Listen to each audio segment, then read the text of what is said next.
1979 সালের পর ইরানে এমন একটি বাহিনী তৈরি হয় যারা শুধু সেনাবাহিনী নয়, তারা রাজনীতি নিয়ন্ত্রণ করে, অর্থনীতি নিয়ন্ত্রণ করে, বিদেশে যুদ্ধ পরিচালনা করে, এমনকি নিজের দেশের সরকারকেও প্রভাবিত করে। এই বাহিনীর নাম ইসলামিক রেভলিউশনারি গার্ড কর্পস, সংক্ষেপে যার নাম আইআরজিসি, যারা এই মুহূর্তে বিশ্বের কাছে চর্চার কেন্দ্র। কিন্তু প্রশ্ন হলো, এরা কি শুধুই দেশের রক্ষক, নাকি মধ্যপ্রাচ্যের সবচেয়ে প্রভাবশালী এবং বিতর্কিত শক্তি?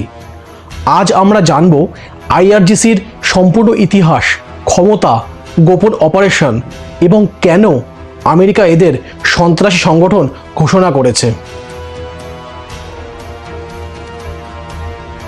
1979 সালে ইরানে ঘটে ঐতিহাসিক ইরানিয়ান রেভলিউশন। শাহ মোহাম্মদ রেজা পাহলভির রাজতন্ত্রের পতন ঘটে, ক্ষমতায় আসেন আয়াতুল্লাহ রুহুল্লাহ খোমেনি। কিন্তু তখন একটা বড় ভয় ছিল তার, পুরনো ইরানিয়ান সেনাবাহিনী কি নতুন ইসলামিক সরকারের প্রতি অনুগত থাকবে? এই সন্দেহ থেকেই তৈরি করা হয় আইআরজিসি, একটি আলাদা আদর্শিক সেনাবাহিনী যারা সরাসরি ইসলামিক বিপ্লব ও সুপ্রিম লিডারের প্রতি অনুগত থাকবে।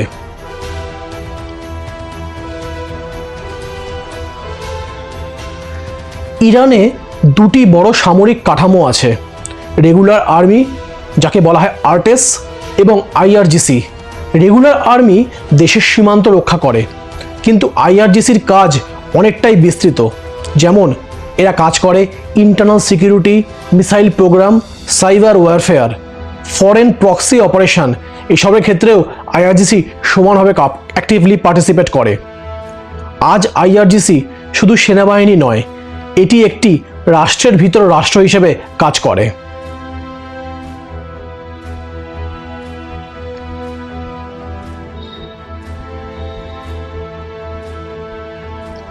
এরপর এলো সেই সময় যেখানে আইআরজিসি নিজেদের ক্ষমতার লেভেলটা দেখায়। 1980 সালে শুরু হয় ইরান ইরাক ওয়ার। এই যুদ্ধ নিয়ে আমি আলাদা একটা অডিও বা ভিডিও পরে বানাবো। ইরাকের নেতা সাদ্দাম হুসেন ইরান আক্রমণ চালান। এই যুদ্ধে আইআরজিসি বিশাল ভূমিকা রাখে। দীর্ঘ 8 বছর যুদ্ধ চললেও ইরাক ইরানের 1 ইঞ্চি জমিও নিতে পারেনি।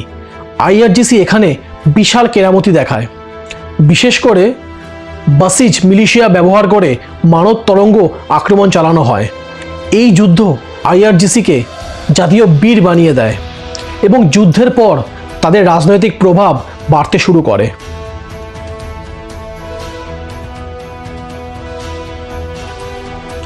আইআরজিসির সবচেয়ে রহস্যময় শাখা হলো কার্ডস ফোর্স। এর প্রধান ছিলেন জেনারেল কাসেম সোলেইমানি। তাদের প্রধান কাজ ছিল লেবাননে হিজবুল্লাহকে সহায়তা করা, সিরিয়ায় বাশার আল আসাদকে রক্ষা করা, ইরাকে শিয়া মিলিশিয়া সংগঠন গঠনে সাহায্য করা, ইয়েমেনে হুতি বিদ্রোহীদের সহায়তা করা। 2020 সালে ডোনাল্ড ট্রাম্পের নির্দেশে আমেরিকা বাগদাদে ড্রোন হামলায় কাসেম সোলেইমানিকে হত্যা করে। এরপর মধ্যপ্রাচ্যে উত্তেজনা চরমে পৌঁছে যায়।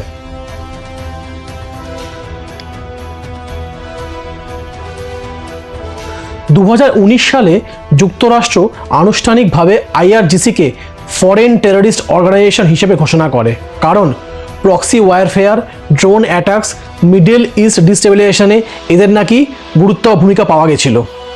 এগুলো সবেতেই নাকি আইআরজিসির হাত আছে, এই ধরনের অনুমান করা হয়েছিল।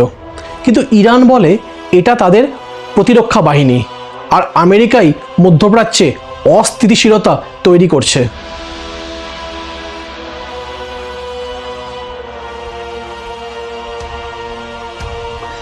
আইআরজিসি শুধু যুদ্ধ করে না, তাদের নিজস্ব ব্যবসায়ী সাম্রাজ্যও আছে। এখান থেকে প্রচুর টাকা তারা ইনকাম করে। খাতাম আল আনবিয়া নামে বিশাল কনস্ট্রাকশন কোম্পানি থেকে শুরু করে তেল ও গ্যাস, ব্যাংকিং, টেলিকম, অবকাঠামো বিশেষজ্ঞদের মতে ইরানের অর্থনীতির বড় অংশ সরাসরি বা পরোক্ষভাবে আইআরজিসি নিয়ন্ত্রণ করে।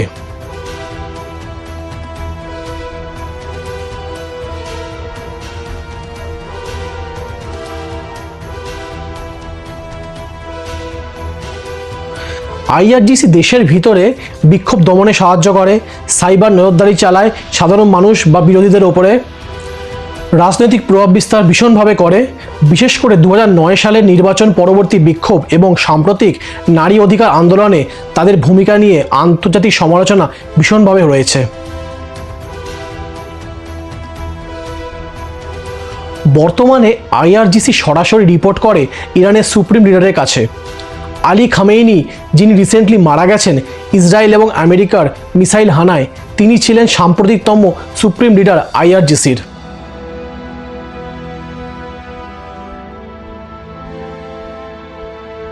আইআরজিসি এখন উন্নত ড্রোন প্রযুক্তি, ব্যালিস্টিক মিসাইল, সাইবার ওয়ারফেয়ার এসব নিয়ে মধ্যপ্রাচ্যের এক অন্যতম শক্তিশালী সামরিক রাজনৈতিক প্রতিষ্ঠান হয়ে উঠেছে। তাহলে আইআরজিসি আসলে কি? এরা কি দেশপ্রেমিক বিপ্লবী বাহিনী, নাকি এক অদৃশ্য শক্তি যারা পুরো অঞ্চলকে প্রভাবিত করছে? একটি বিষয় নিশ্চিত, মধ্যপ্রাচ্যের রাজনীতি বুঝতে চাইলে আইআরজিসিকে বুঝতেই হবে। যদি আমার ভিডিওটা ভালো লাগে তাহলে প্লিজ লাইক করুন, সাবস্ক্রাইব করুন এবং চ্যানেলটাকে অবশ্যই সবার কাছে পৌঁছে দিতে সাহায্য করুন। Thank you.